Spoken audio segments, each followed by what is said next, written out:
Well, hi folks. It's Monday, June the 8th. Sunny day on Vancouver Island. Real sunny day. Trust everyone's well and you survived the weekend. And I suppose I'm going to start off by, I don't usually swear, but I think if you don't like foul language, I'm just going to use it once. You might want to plug your ears, but I think it's time that everybody gave their fucking head a shake. If you look at what's happened this past weekend, it's a bloody disgrace. I was watching some clips from England where London police were running away from the crowd. One of the cops bleeding. The mounted police, the police on horseback came in. One lady was knocked off her horse. They say she has a broken collarbone, punctured lung, and other injuries. And the major news stations, television stations, were saying mainly peaceful riots, or peaceful protests. They don't call them riots. 27 British police officers injured.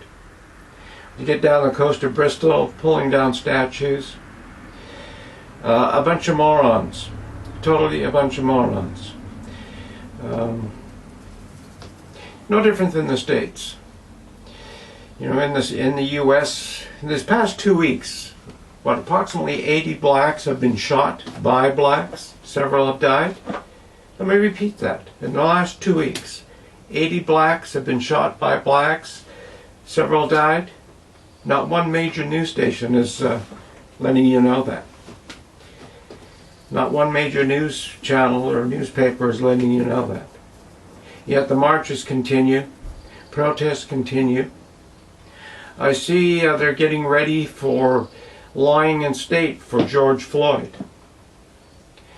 And I suppose the people, the heroes people pick, the heroes that people pick says a lot about them. Says a lot about the people picking a hero.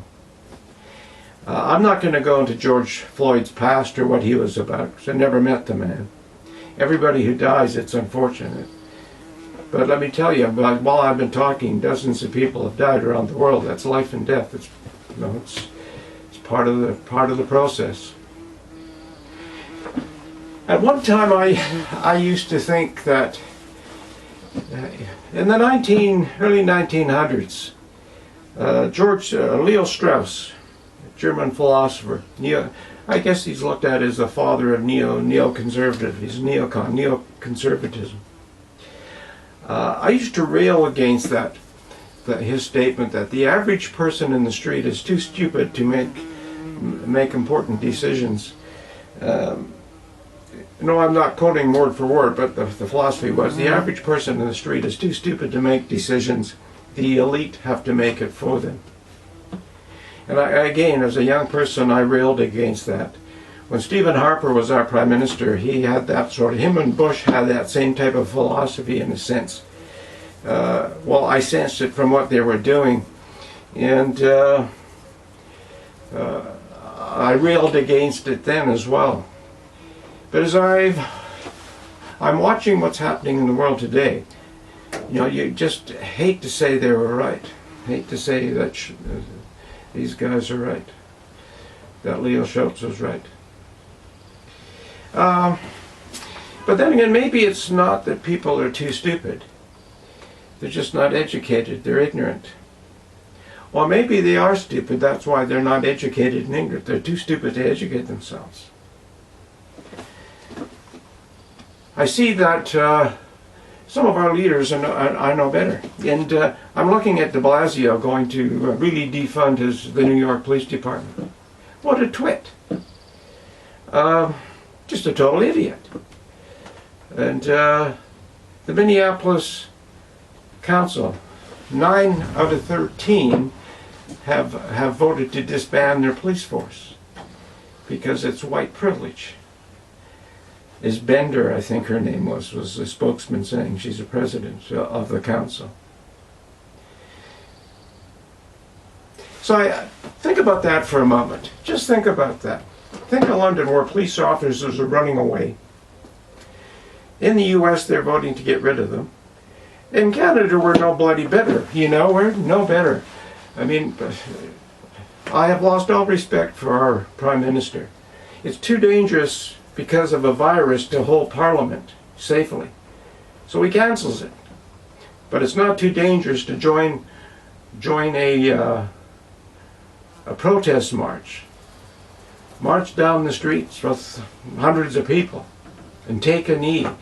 Really make himself look like an asshole. He thinks he looked cool, I guess, and maybe you think he did too, because I know a lot of Canadians love what he's doing. They just think he's the best thing since sliced bread. That's why I say give our heads a shake. When you look around the world, you look at 3 continents, several countries, hundreds of cities, protesting the same mantra, Black Lives Matter. If Black Lives mattered so much, what about the 80 plus people who were shot by blacks in the last 2 weeks in the US? Nobody talks about that. It's not Black lives don't matter. All lives matter. But this is just bullshit. Pure bullshit. And we're all falling for it. I'm not, but a lot of people are falling for it. And so when you look at this happening around the world simultaneously, and Antifa is involved in all those places. And who is behind Antifa? Is it our governmental officials? Think about that. When the mayor of New York City decides to defund police, when the council of Minneapolis decides they're going to do away with their police, who's screaming for that? Antifa. The anarchists would like to have no authority in front of them. Well, in Britain, the authority ran away. And they have this diluted police force. They used to be one of the best police forces in the world, the standard of policing. They even defamed the founder of that policing procedure in the UK. I don't know. It's and in Canada, no, we still have the RCMP. We have city police forces, and nobody's saying they're all perfect. There's some people who shouldn't be there probably. But the RCMP officers I know, I haven't met the ones that shouldn't be there. I've only met good people who are there to be of service. And that's in quotation marks, to be of service, because that's what they do. They deal with the lower end of things. And I think one of them once told me policing is hours of boredom punctuated by moments of pure shit-ass fright. Because most of the time they're patrolling, maybe just checking for speeders, but every now and again all hell breaks loose and they've got to sort of quickly change mindset and get in on it. And my only reaction to people like Lisa Bender and de Blasio, they should, for the next 6 months, ride in a police cruiser. And not just ride, get their asses out of there when there are riots and there is violence happening. Get out there and see what it's all about. And it's interesting. And the picture that I can't get out of my mind is even Joe Biden, he's gone down to this lying in state thing. And do you think that's just because he really cares? Is it just all politics? Of course it's all politics. It's all dumbass politics. And I think if we don't give our heads a shake collectively and really get serious about what's happening, before you know it, you're going to be in on that Agenda 2020 process that you say is a tin hat philosophy. Just look around you. It's happening. All mainstream media are just cranking the organ, and we're like monkeys, we're all dancing. Well, I'm not, but a lot of people are dancing in the street as the organ is cranked. And I think, and of course somebody's going to call and say it's racist. I'm not referring to that as monkeys as just the black community. I'm everybody in the street, and there's yellow, black, pink, purple, whatever they are, behaving like idiots. Not thinking. Not thinking. And I don't know, if I lived in Minneapolis, I'd be on the phone to my counselors and asking them, what have you been smoking? What have you been smoking? I think Lisa Bender said something to effect in an interview I watched. We got to get rid of this white privilege. Well, what is she going to do when somebody's coming in her back door or her front door with a can of gasoline, wanting to take her goodies and burn down her house? Who's she going to call? Who's de Blasio going to call? There's something afoot here, folks. There's something afoot.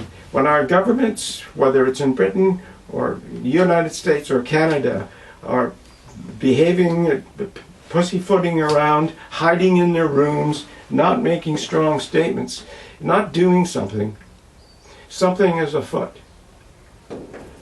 If you don't see that, I don't know. I'm not sure where you've been.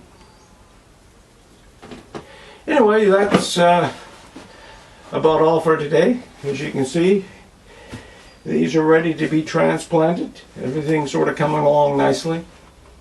And one other thing I can leave you with. You know, people say, well, what can you do about it? Well, it's looking in the mirror. Everybody has to look in the mirror. See what you see. Because a wise person once said, how a man or a woman thinks in his heart, so are they. What a man or a woman thinks in their heart, so are they. Now, our lives are what our thoughts make of it. So I think we got to pull our minds out of the trash bin and start thinking. Looking inside, looking deeply inside. Now, in North America, there is no reason for one not to have some success. Does everybody make a pro sports team? Of course not. But you have the opportunity to build a beautiful life. And if you're from some other country and you're saying, oh no, it's blah blah, well, go back to that other country if you're just brand new and don't like it here. See, and I can say that with all honesty. On my mother's side, I'm second generation. Let me repeat that. On my mother's side, I'm second generation. And my grandfather came over from Poland and my grandmother came over from Austria. And they met in Canada, and that started how we started. Most of my friends are first, second generation Canadians from other countries. And they're beautiful people. They're industrious people. Some of them are very successful in that short time. But they didn't point around at everybody else and blame everybody else for any inequities they had. They went and got educated. They went and just went to work. And that's the opportunity we have here. They didn't bring a lot of their baggage with them that they were leaving from another country. My grandfather didn't bring the baggage of the mixed up Europe before World War I when he came over here. He didn't speak English. He bought himself a dictionary, taught himself English, worked as a butler to start with. Got a job on the CN, became a coal dock foreman, and spoke better English than I do. But he became part of the fabric. Part of the fabric. But did he get any racism? Of course he did. He was a dumb Polak. All those sort of things that happened. He settled in an English community. But he just through his actions and what he did, his character, he became a very respected person. And became very successful. And so I think, you know, no matter where you're from, once you get here, there's an old saying, when you get to the end of your journey, why don't you put your baggage down? And there's a whole lot of philosophy in that. If you're coming from some country because you're trying to get away from a rotten system of things, don't try to bring it here. Here you still be proud of your heritage and what you're about, but don't bring your garbage and all the bullshit with you and try to then call it racism when someone says you shouldn't do that. That's about all for now. Take care. Have a good rest of the day. As you can see, it's really warm in here in this greenhouse today. I'm starting to get a bit of perspiration. And the robins are wondering what I'm doing in here. They're trying to come in. The robins fly in and out of here. We leave the door open through the day. And they don't bother the plants, so they're just looking for worms. Well, take care. Bye for now. See you tomorrow.